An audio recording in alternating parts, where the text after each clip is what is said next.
It's my nerd world, and welcome to it. I am your host, Jon Justice, back for another podcast talking about the wonderful world of Star Wars. There's a reason why the show's a little late this week, and why there wasn't one more show last weekend. I will explain all of that.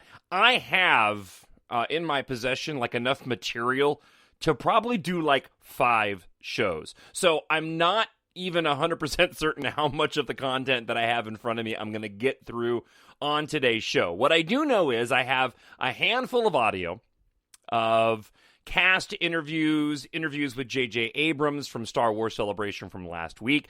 Definitely want to work through some of that and answer some of the questions that may have been raised during these conversations. I have a few final thoughts, at least for now, to add about Celebration from last weekend and some of the ancillary photos that were shown during the Episode 9 panel that I want to discuss as well. The part of the show that I'm not sure we're going to have time to get into, but I'm going to try, is there's a lot of new leaked information that has come out over the past week. And I may do an abbreviated version of what's been revealed and then spend more time on that on next week's show. And I may even wait to get to the leaked portion after listener feedback this week, because it's going to be some pretty spoilery stuff. And for those that don't want to be spoiled, I want to make sure that you're able to enjoy the podcast as a whole without having to worry about clicking too far ahead. So that's kind of where things are at right now. So let's not waste any more time, and let's get into it for my nerd world and a Star Wars podcast.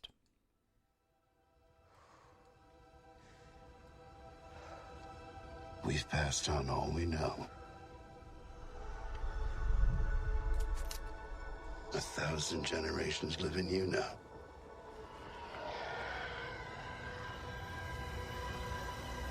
But this is your fight.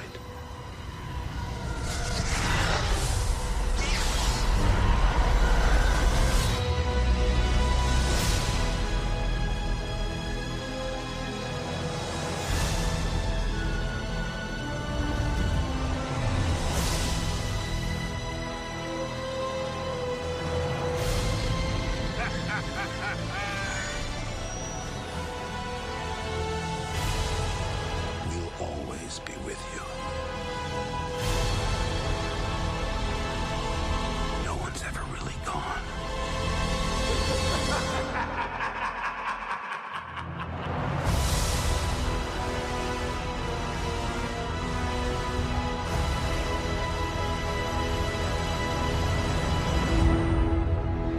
Nothing will stand in our way. I find your lack of faith disturbing. I will finish what you started. Who are you? I'm no one. There are stories about what happened. It's true. All of it. The Force. It's calling to you.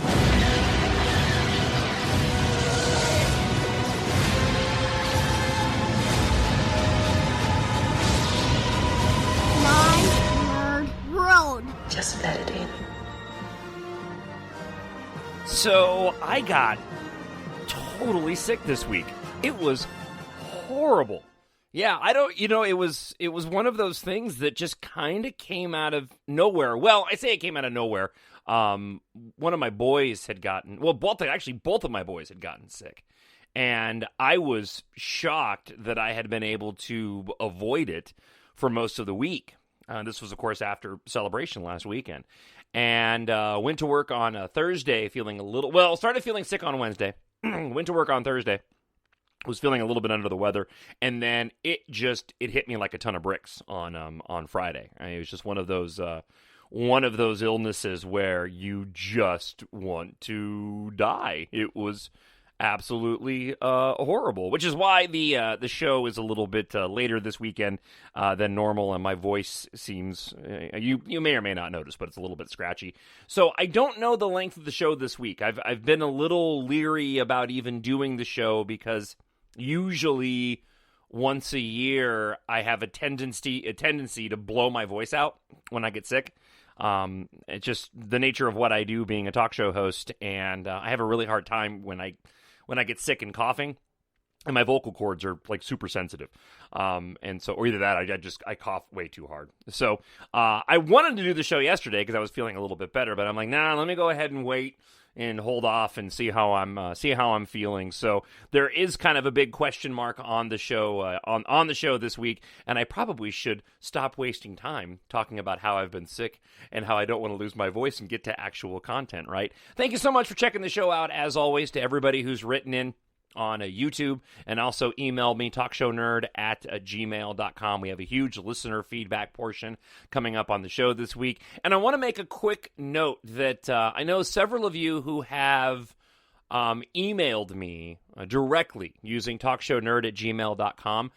Many of you have gone so far as to ask to remain anonymous, and I will absolutely always respect that. As a matter of fact, one of the things that I'm going to start doing when it comes to listener feedback is if you've posted publicly on like YouTube, on the YouTube feed, then I don't think it's an issue with, sharing your username since you put it out there publicly. But I will keep you anonymous if you request, or just by default, if you email me, talkshownerd@gmail.com. I just want to make sure that everybody is as comfortable as possible reaching out to me, and if they don't want their name to be put out there for whatever privacy reasons, I 100% respect that, and don't ever want to betray that trust. So, as default, unless you tell me, yes, you can use my name, if you email me, talkshownerd@gmail.com, just know that you remain anonymous unless you tell me differently. And again, I just wanted to clear the air on that.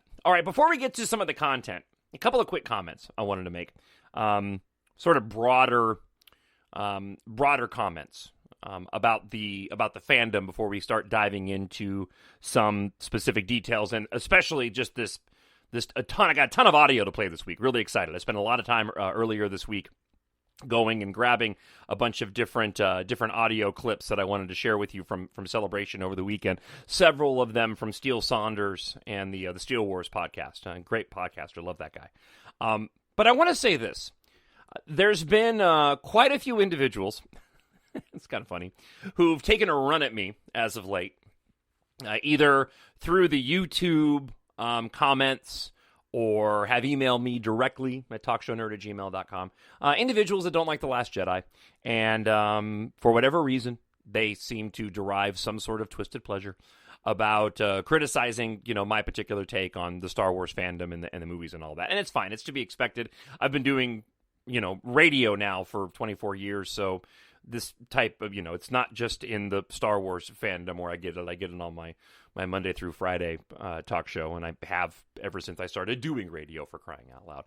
However, I just want to point this out, and I actually put this up on Twitter, and somebody had pushed back on me, but I disagreed with their commentary, but I'm going to go ahead and say it anyways because I think this is really, really relevant. A lot of questions around, how much is the fandom divided because of The Last Jedi, right? I think most people that like The Last Jedi, like myself and like you, most of you listening, like The Last Jedi. I think you would probably argue, and I would, that it's not the majority of individuals that didn't like The Last Jedi. It's a very vocal, very loud minority group of people, and that the fandom's not nearly as divided as how everybody would like to portray it that doesn't like The Last Jedi. I'm not talking about just passively like, really genuinely just can't stand The Last Jedi, right? And oftentimes I've heard people make comments, many times people have made comments that, you're not a true fan if you liked The Last Jedi. No true fan would like The Last Jedi. Such a ridiculous statement, right? I found it fascinating that when you look at some of the biggest controversies to come out of The Last Jedi, whether it be Kelly Marie Tran, Rian Johnson, the movie itself, and Kathleen Kennedy, right? There are other things you can throw in there, but I think those ones are the ones, those kind of the trifecta of frustration from a certain part of the fandom. Many times those detractors will say, you're not a true fan if you like these movies or Kathleen Kennedy or the Disney films and all this kind of stuff. Well, isn't it fascinating that at Star Wars Celebration, You have thousands upon thousands of people packed into an overflow, 2 different rooms, overflow attendance for the episode 9 panel.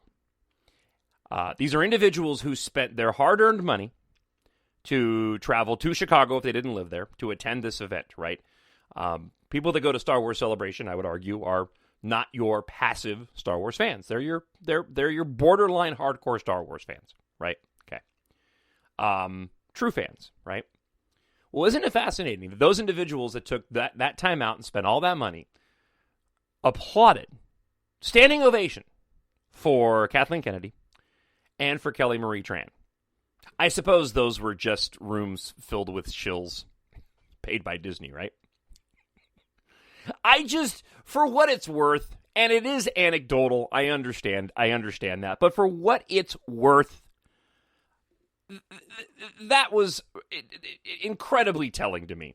And such a slap in the face, justifiably so, for those that want to say the fandom is so divided. Because here you have the hardcore fans at Celebration standing ovation for not just Kathleen Kennedy, but for also Kelly Marie Tran. And I've been holding on to that since I wrapped up the last show last weekend. And I didn't do an extra show last weekend. I was going to talk about The Mandalorian, but I was pretty wiped out. And because they didn't release any of that footage officially, I figured, you know what, I'll go ahead and wait on further commentary about The Mandalorian and what it was that I ended up seeing until they end up releasing that information officially. I will say that if you've done some digging online, you probably have found some of the footage that was shot from individuals on their cell phones in-house. Everything looks fantastic. The Mandalorian footage looks spectacular. I mean, I know Jon Favreau had made several comments about how they really wanted it to feel like the original trilogy, and especially A New Hope, and it absolutely does. I'm really, really excited for The Mandalorian and what that show can bring. I do think that Disney is going to have to do some soul searching once episode 9 is out. I know Kathleen Kennedy said the movies are going to go on hiatus, and I think we'll probably end up with the film in 2021. I think there won't be any film next year in 2020. But I think that by the end of 2021, we'll have the first of what will be whatever the new saga is going to be. But they're going to have to start from scratch. I've argued this and maintained, and I will continue to make this point, that the power of Star Wars is its mythology, and it's been able to sustain itself for 40 years now, culminating into more than 40 years now, right? Now culminating into this episode 9 story, which we're getting more details of, even after the trailer's been released, that they're going to have to start from scratch and build up new mythology that we as fans are going to gravitate towards and get behind, because it's the fact that I'm doing this show speaks to the power of that mythology, right? I mean, there was, when I was covering In Between Movies and Solo, I enjoyed talking about Solo leading up to the film, but it didn't have the type of weight and gravity that the saga films do. I got several emails this week for listener feedback from individuals who are frustrated, scared, happy. You can just tell how much a part of Star Wars is for your life and for my life, and it's because of that mythology and what we've been spending all these years with, and so they're going to have to go and start fresh. I'm looking forward to seeing what The Mandalorian can do in that regard to develop its own mythology, but again, we're working in existing timelines.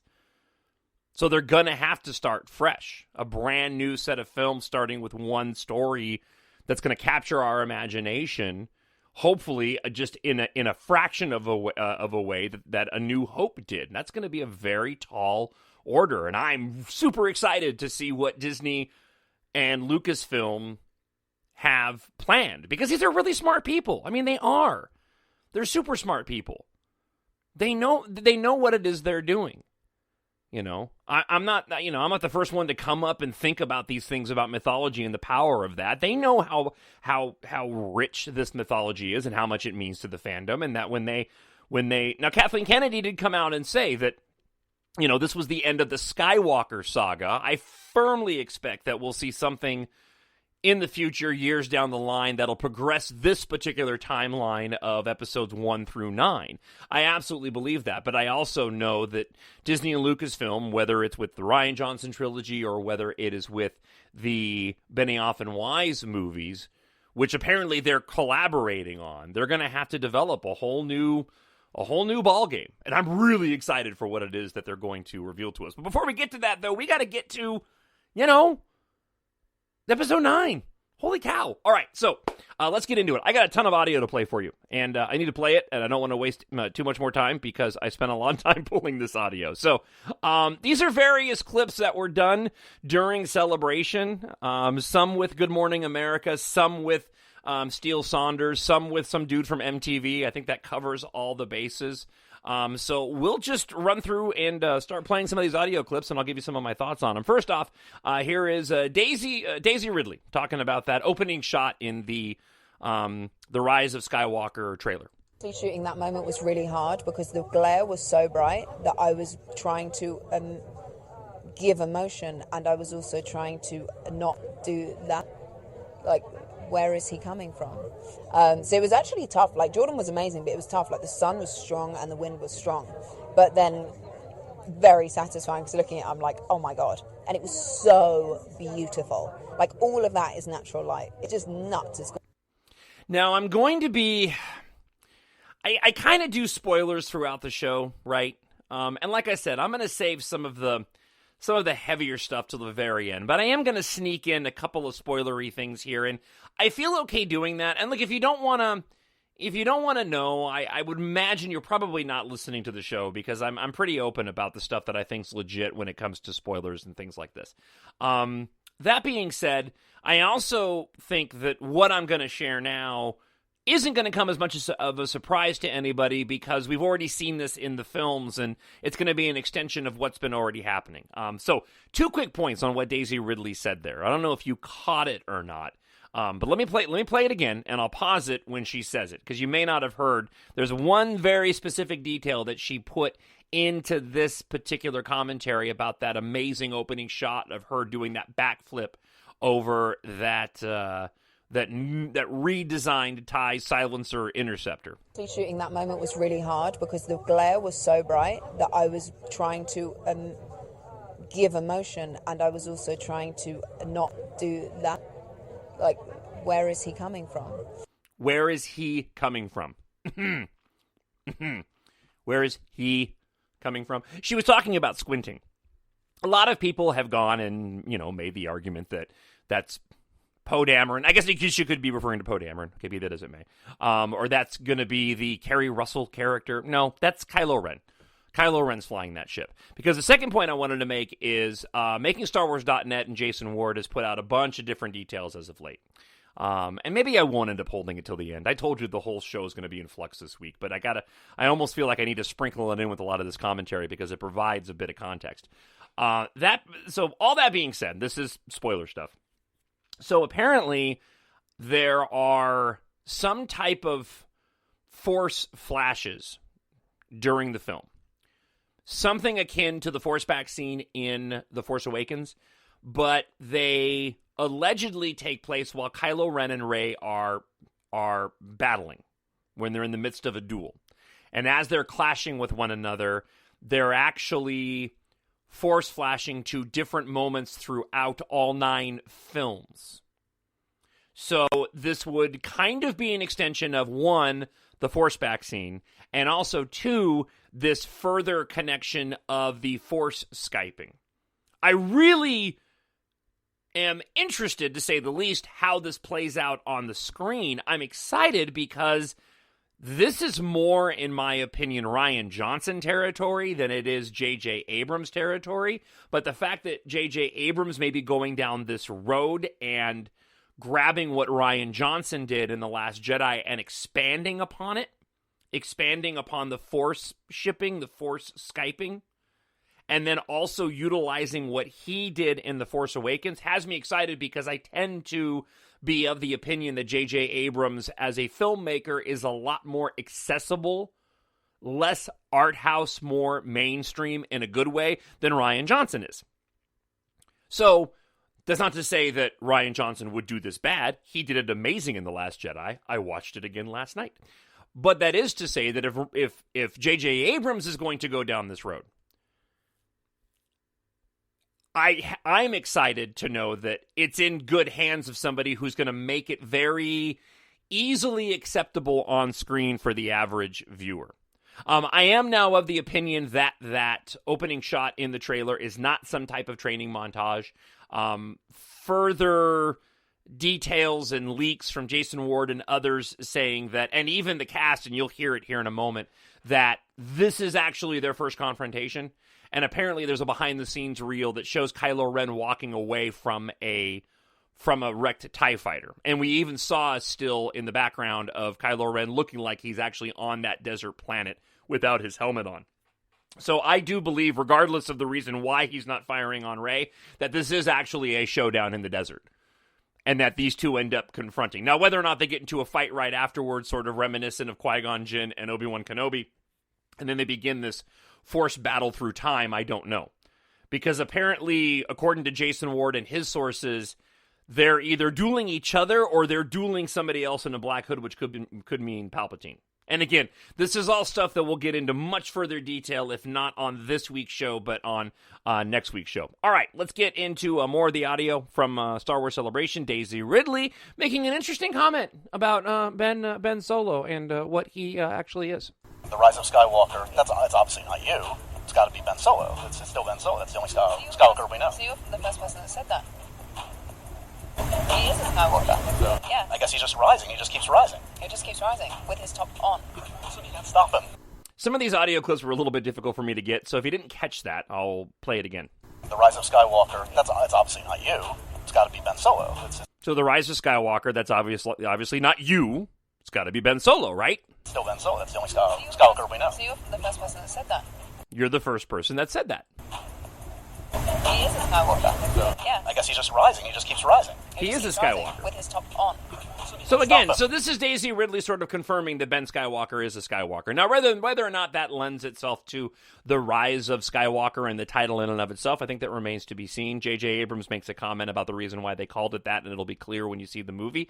And I would also say that, you know what, the title of the film, it's kind of irrelevant, right, to what we end up seeing. I mean, it's going to fit. I know we're looking at the title to try to glean information from what the film is going to be, so I understand it from that angle. But ultimately, like, content first, title second. It's neither here nor there. I'm curious what it means, too. I don't think, many have been speculating that the Rise of Skywalker is that's the title, because by the end of the film there will be no Jedi and the new Jedi will be called Skywalkers. Okay, I don't buy that. It seems way too on the nose, and I think it's much more of an Essence sort of feel, whether it's Ben Solo, whether something happens with Luke. I think that's most likely the reason why. Now, Daisy Ridley making that comment's not a revelation by any stretch. And I don't think you should really read too much. You shouldn't really read too much into any of this. But, watching The Last Jedi last night, and again, I've mentioned this on the show before. I mean, Luke Skywalker even says, Ben Solo with that mighty Skywalker blood. I mean, he's got a Skywalker in him, right? That's just part of it. All right, here's an interview. A little longer, I should say. Steele Saunders had a chance to talk with Daisy Ridley, and I'm gonna actually go to listener feedback for one particular thing, because this particular clip has caused quite a bit of controversy, especially among the Reylos, in regards to what Daisy Ridley has to say here to Steele Saunders. Okay, so let me play the clip, and then I'm actually going to go into a couple of listener feedback emails and address some of those, because it's relevant. Again, Daisy. Good to you. I've just been in your country. Oh, really? Yeah. Visiting your sister? Yes. You told me that last time. And in Sydney. Ah, yeah. Last time we met, you said your sister was down in Yeah. Melbourne. So good to see you again. You too. Now, the character of Rey before The Force Awakens to now in the galaxy is far more astute. Yes. I would assume the person of Daisy Ridley has also had a similar sort of worldliness. Does that parallel between the character you're playing and your real life story? I think I would have had that anyway, because I think 20s is, it's a changing time. But I definitely feel it's funny because even watching the footage of the thing before we did the panel, I'm like, oh my God, I was a baby. I think I just turned 21. I feel more confident. I feel more happy. I feel everything just feels great. And I think I'm very lucky that my work environment was so wonderful and comfortable, and everyone makes you feel really safe because it's the best way to grow, I guess. How does Ray feel in that same situation? Sounds like the opposite almost. No, I think Ray, she chose her family and she chose well. She's surrounded by awesome people. But there is more resting on her shoulders than is resting on mine. So there are more, there are confidence moments of as you can imagine. And I think JJ wrote such a well-rounded character. You sort of really see the vulnerabilities and all of that. But I think she's grown too. I have to ask you, do you know about Reylo, and are you one? I do know about Reylo. I don't know how I feel about it because everyone's talking about the toxic thing of a relationship when it's essentially emotional. It's a tricky road. I do feel deep down Kylo thinks what he's doing is right and he doesn't think he's wrong, but he has also killed so many people. So I can't really get behind it now. In a personal way, There's going to be a lot of heartbroken people out there. Well, maybe there's redemption. Who knows? Maybe we explore it in the film. Bendemption. Oh, nice. Have you thought of that before? Oh, no. Redemption is better! Ray needs no demption. No. Yes. Thanks so All much, right, Daisy. so this turned this turned a lot of the fandom on its head. Okay, and I have some thoughts to share about it. Before I do, though, I'm gonna actually go ahead and pull from a couple of listener feedback emails because it's relevant to read these now in the midst of having played this particular comment, and then I'll kind of give you my thoughts on it. First one here, and again, sort of keeping with what I said earlier about you, Anonymous. We'll just call this B for the sake of argument. Hey, John, I look forward to every podcast. The comments have always been from Daisy. She does not see Rey and Kylo relationship being toxic as it would be. But who is it she is out to save? And from mid-Jedi on to start calling him Ben. Ben Solo is who she cares about. Apparently, we've not found a way to put their names together. Think because the teaser trailer didn't feature scenes of them physically together, some folks think this is JJ's redoing. What Ryan did was a great movie, except JJ is the one who said everyone loves a prince and a princess. He's the one in the interrogation scene. Watched a lot of reaction videos, loved the excitement, but it seemed like the ones who mentioned Jedi said how it went the wrong way for Star Wars, and I just don't see what was so wrong. Luke was who Luke would be 30 years later, and at the end he was the true hero. Kylo wasn't evil Vader, though if he was, they would have complained. Why were they doing a copy and Snoke not being in the story? And of course, a girl as a main character, and maybe there being a couple. Didn't Luke say to Kylo, "See you around, kid"? There are two people trying to save Ben Solo. People have never stopped talking about The Last Jedi, which does say a lot about it. Now we've got months of speculation, but JJ loves Star Wars, and I trust him. Thank you. And again, we'll just call them B for the sake of argument. Then I also received this email. And again, I'm going to keep it anonymous. This person asked me to keep it anonymous. I was hoping you might be able to give my friends and I some comfort, as you've always given us comfort before. Recently, Daisy Ridley said she couldn't get behind Reylo because she thought it was toxic and that she had talked to J.J. Abrams and he agreed with her concerns. Since then, my friends and I have been upset the past few days after hearing this, and a lot of other people are upset. And I know it might sound stupid. These are just a movie and fictional characters, but these characters mean a lot to us. And I myself have even slipped into a depression because of the way because in a way the relationship had given me and my friends My apologies for that. I ended up having a coughing fit.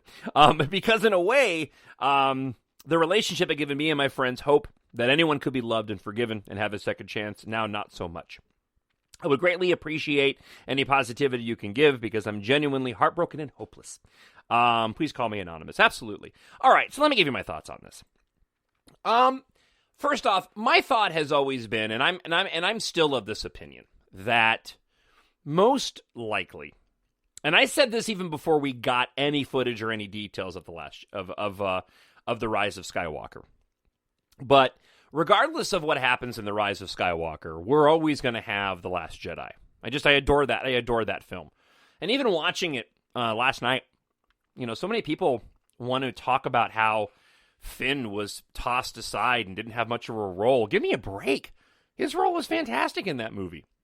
I've grown to love that whole subplot with him and Rose.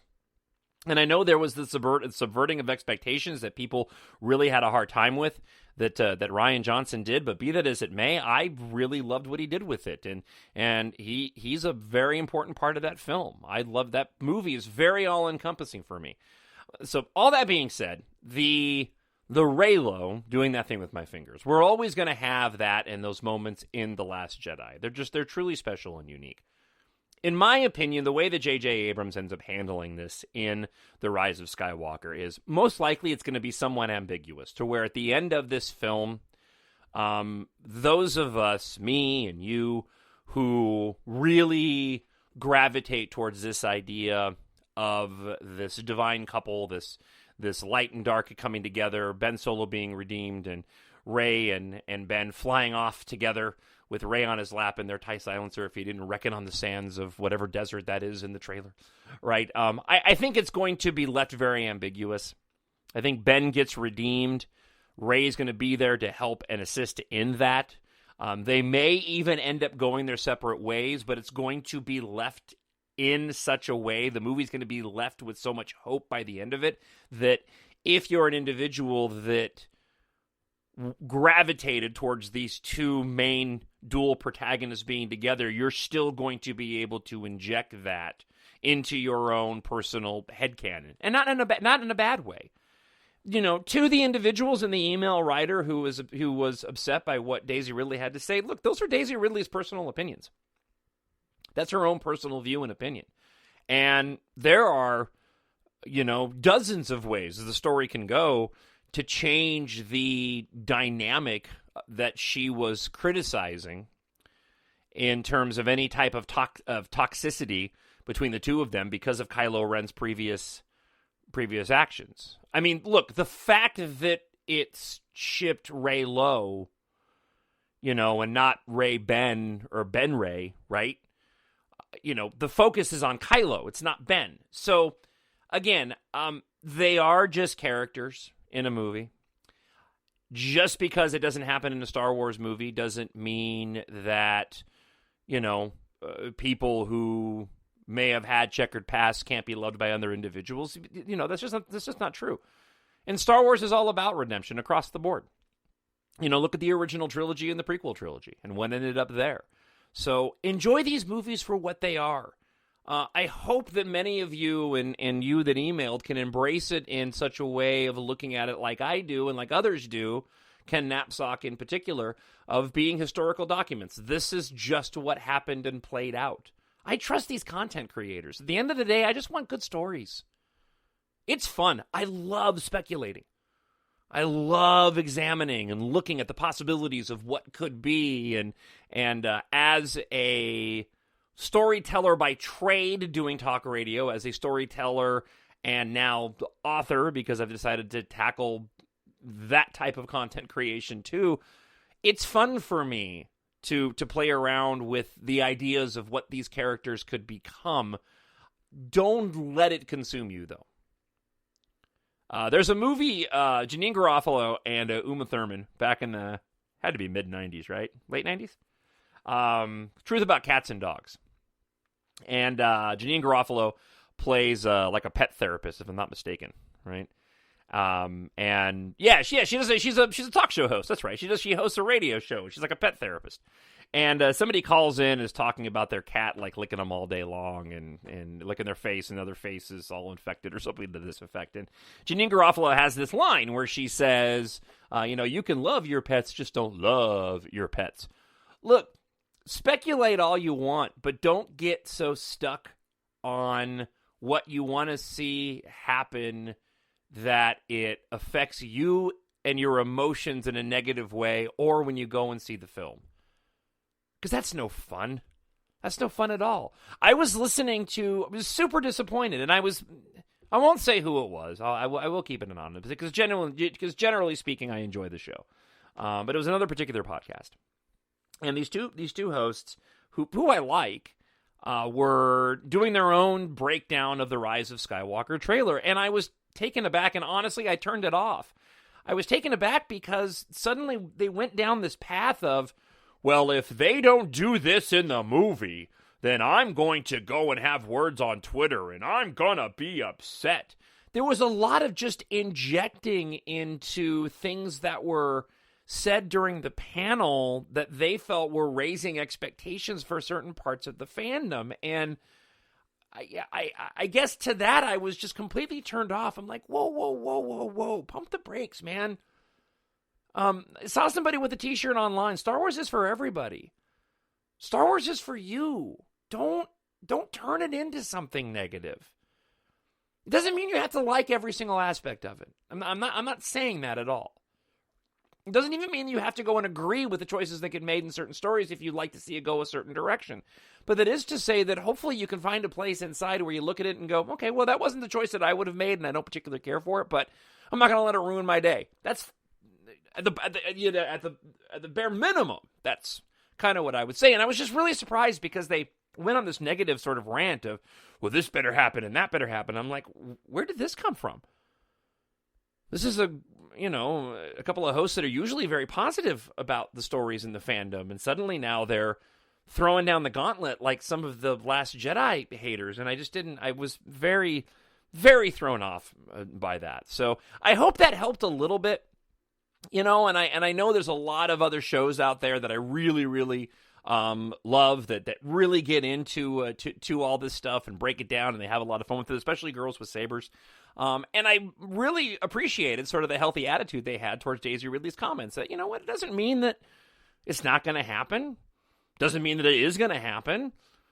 Just have fun with it. Enjoy these next handful of months before the movie arrives. And when it comes out, just take it for what it is and let those individuals who have been tasked with creating the final installment of this saga, let them tell their story and then judge it on its merits. There's no reason to judge it ahead of time until you see it. Because maybe even your grand design of what you thought should happen, maybe it's not the best idea.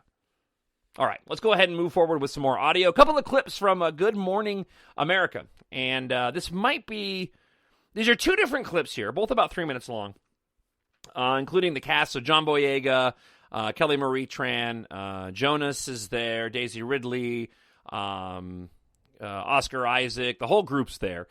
So let's go ahead and start with the first clip from Good Morning America, and then we'll talk about it. And this final film drawing inspiration from those who first brought us to a galaxy far, far away, including creator George Lucas. We met with George, we met with Ryan, we talked with Larry. This was a lot of thinking and trying not to overthink, but really considering what it meant. Fans are digging for clues and buzzing about what to expect from director J.J. Abrams, who returns after helming 2015's Star Wars: The Force Awakens. We've seen a couple of snippets. Sure. We've seen the poster. We know the title. Why have you kept this one just shrouded in secrecy? It felt like there were a series of Star Wars movies that came out pretty close behind this one. We didn't want to feel like we were getting lost in that. We felt like it was kind of better to wait until the right moment. You almost didn't take the gig. Why? Well, the truth is, when Kathy Kennedy called to ask if I was interested in coming on to direct Episode 9, I was surprised at how emotional I was about it. That I didn't know I was going to want to help bring to a close this thing that we started with Episode 7 that obviously was a continuation of what George created. So it was very much, it was just a visceral reaction of it was too good of an opportunity to refuse. Also returning for Episode 9 is Princess Leia, a role made famous by actress Carrie Fisher, who died suddenly in December of 2016. The filmmakers are using previously unreleased footage to keep her role alive. We have everything we need. I know just the challenges of wanting to continue her story and continue her legacy, and just, as you said, you felt her presence and you felt that she was very much alive, but how much material were you working with? When we first started working on the story, we realized immediately we could not tell the story without her. There had been a number of scenes that we had filmed and not used for Episode 7, and I compiled the footage and watched it, and it was like finding this impossible answer to an impossible question. We could tell her story with these pieces that she had shot. So when she's in the movie, it's her. She's in the film. She's performing these scenes. The film's producer, Kathy Kennedy, is one of the few that's read the entire script. Can you give me a word to sum it up? Hope. Hope. This is the epitome of good versus evil, and there's a lot of conflict in this movie, but I think where it goes and what the resolution is very hopeful. There's a lot of pressure on this particular episode. This is the climax. Do you think it's going to live up to the hype? I think it will absolutely live up to the hype. I think we have all poured our heart and soul into making sure it lives up to the hype. I think the story's pretty great. For Good Morning America, Paula Ferris, ABC News, Chicago.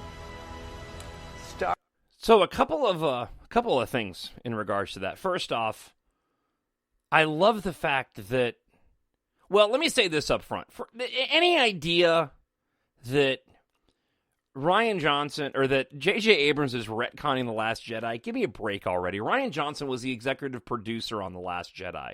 If there were things that J.J. Abrams fundamentally had a problem with that movie, they could have made him change it. They consulted Rian Johnson. It sounds like they're even using major things that Rian Johnson put into The Last Jedi. They're implementing it into The Rise of Skywalker. But I love the fact that he consulted with George Lucas for the end of this saga.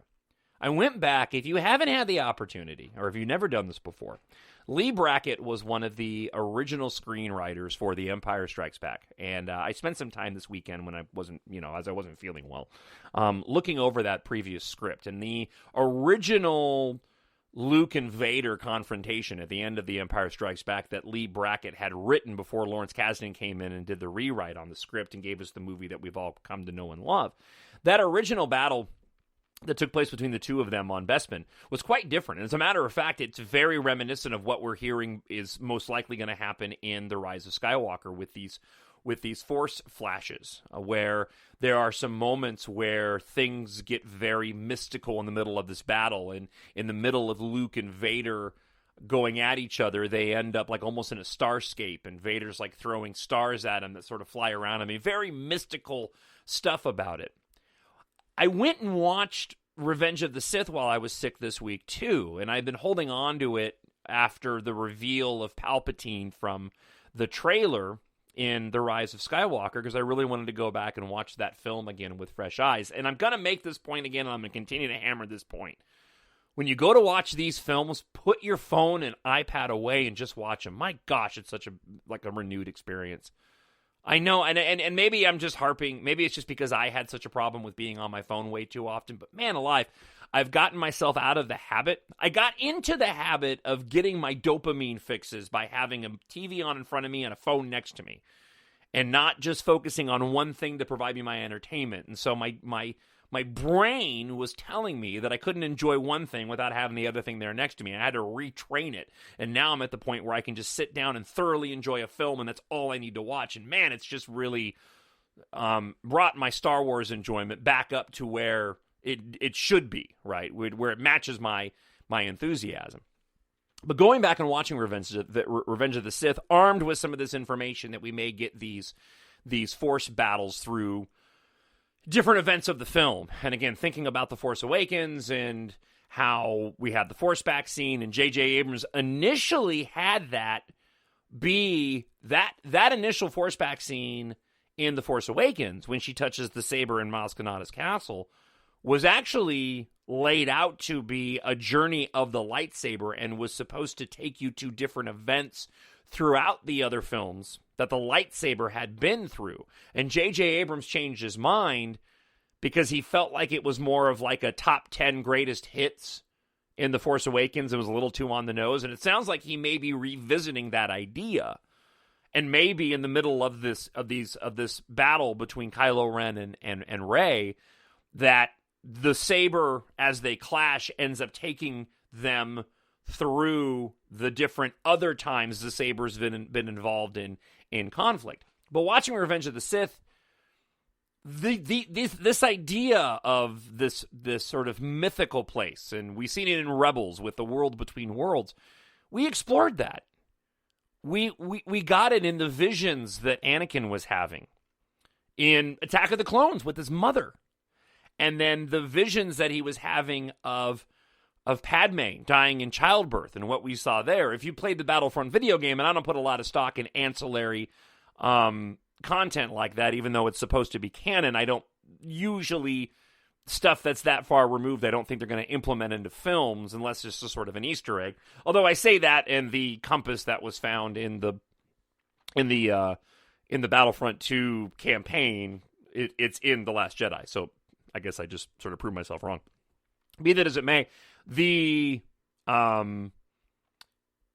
added on end of the Battlefront 2 campaign, where you play Iden Versio, right?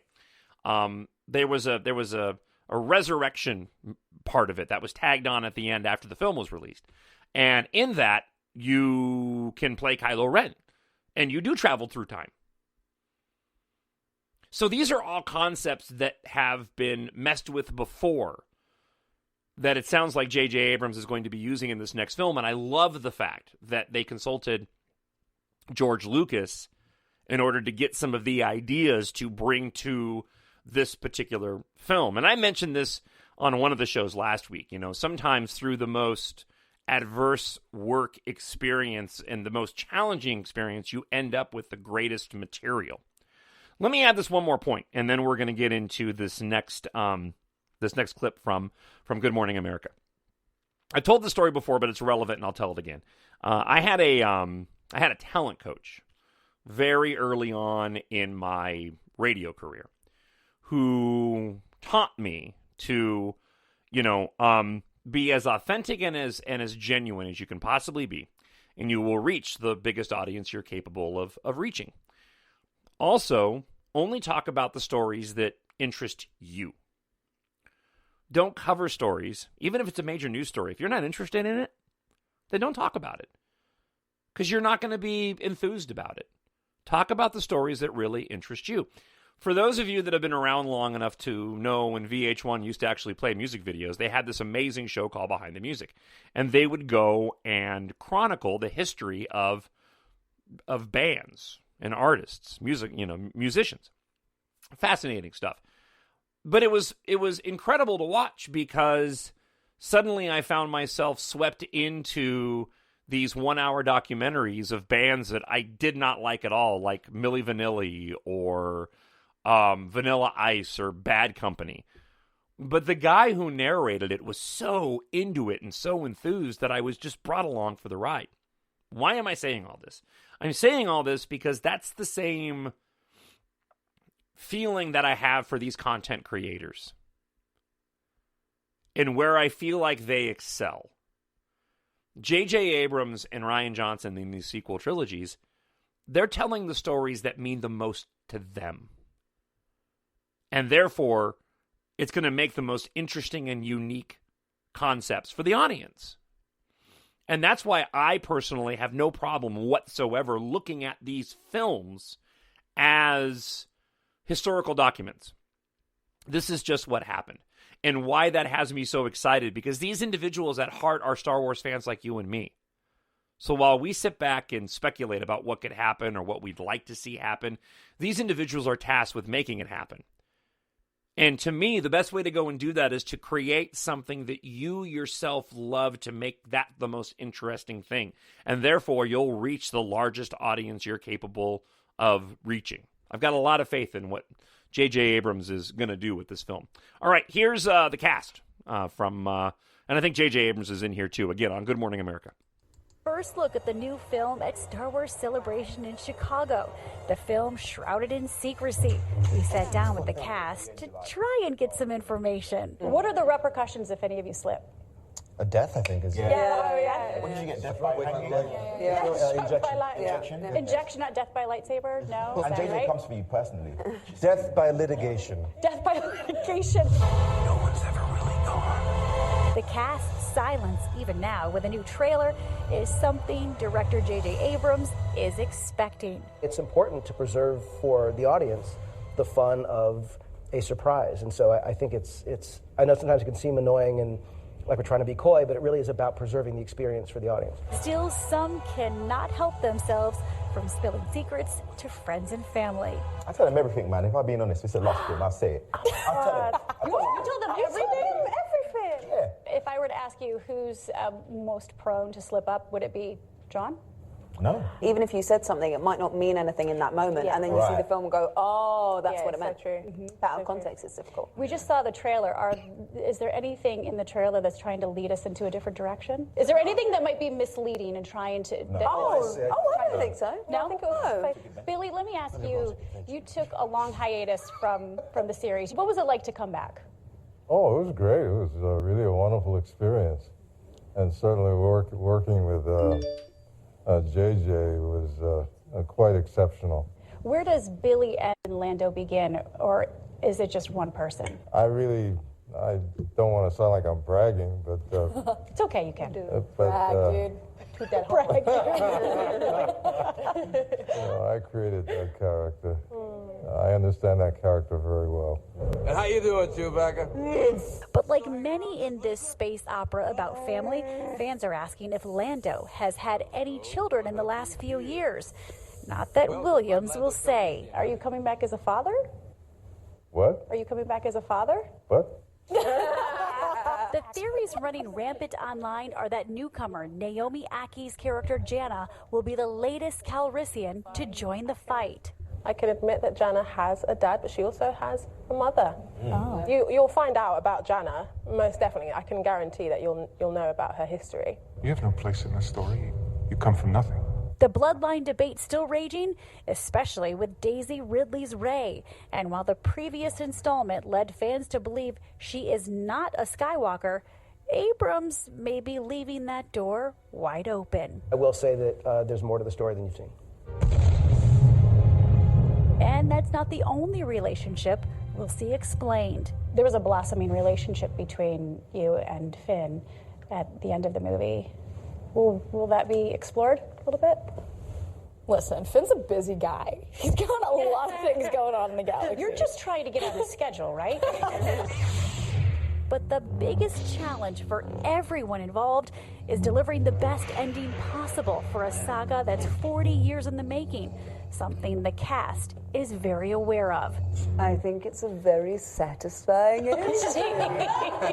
We demand satisfaction. For Good Morning America, Paula Ferris, ABC News. Well, the one thing too was I found it was really interesting that they said there wasn't anything in the trailer that was deceiving, right? That everything was pretty much laid out that way. And again, going back to that opening shot, I do think that is a standoff. What my prediction of what ends up happening, at least at the moment, and this is based off of one particular still that was shown during the episode 9 panel. And there was a still of Rey standing next to Poe and Finn was there. Rey has her lightsaber ignited, which I thought was really interesting. C-3PO is standing there, and in the reflection in his face, you can almost see what looks to be Kylo Ren's lightsaber. That, to me, would make sense.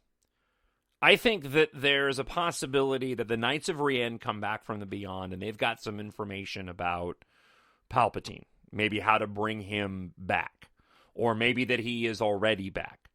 And that Kylo Ren, and I made this comment a long, long time ago, at the first suggestion after seeing The Last Jedi of where Episode 9 could go, that, Kylo Ren could become supreme leader, but then suddenly Palpatine returns to supplant him.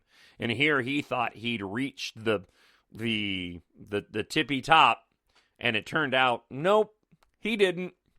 He's got somebody else here who's ready to strip away his power from him, and perhaps Kylo Ren sees an opportunity, and he needs to join forces with the others in order to battle this new evil, which leads to an ultimate confrontation at the end that is somewhat reminiscent of Return of the Jedi. So, again, that's just a quick thought. Don't know if it's going to happen or not, but just a quick thought. All right, I'm going to wrap the show up here and hold on to the listener feedback that I have from last week. Main reason being is I need to protect my voice to make sure that I do not lose it, and we're already approaching an hour. So I'm going to cut it a little bit short. I know they said there would be some more leaks. I'm going to share a few things with you, and then we'll wrap the show up this week. And for everybody who's written, I'm hanging on to all of your comments on YouTube and your emails, and I promise that we'll get to as many of them as we can on next week's show. So before we go and wrap things up, let me drop just a couple of quick items, some things that have been leaked over the course of the past 48 hours, and then we'll wrap the show up. The hyperdrive is leaking.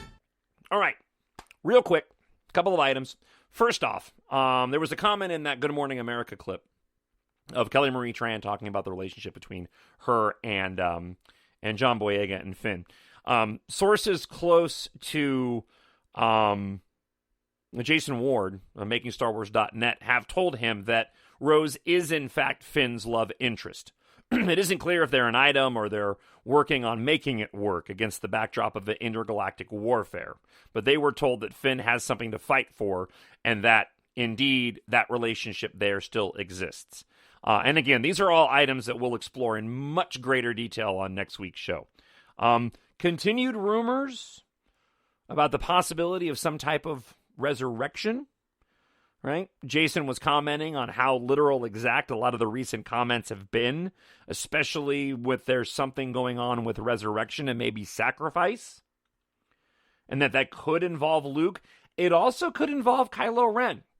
There's another rumor here where Jason says that he's not 100% sure about all this. He hasn't put an article out yet, so if he hasn't put an article out yet, it's because he doesn't feel comfortable enough making it sort of official, but that there's something that has to do with Kylo, who perhaps dies and then is brought back as a redeemed Ben Solo at the end of the film. The Knights of Ren, again, definitely in the film, apparently heavily involved on the Jordan shoot. And a lot of stuff that we'll talk about on next week's show in regards to these Force flashes and how they'll be moving through time and whether or not that's literal time or just they'll be experiencing their battle in the midst of previous locations from other films in the Star Wars saga. So again, got to keep it short because I got to rest my voice. But thank you so much for checking the show out this week. And again, quick mention, if you haven't gone and picked up my science fiction space opera book, Embark, it is available right now at Amazon.com. Ebook, paperback, and audiobook, narrated by me with a better voice than what I have right now, actually. So go to Amazon.com and search for Embark, Jon Justice, and you'll see it there. Get the whole description, and I hope you have a chance to go pick it up. The follow-up book will be out in the next month or so. I'm hard at work at editing it as we speak. Thank you so much for checking out the show. As always, drop me an email, talkshownerd@gmail.com, or leave a comment on YouTube, and we'll be back again next week. The Force will be with you. Always. My Nerd World.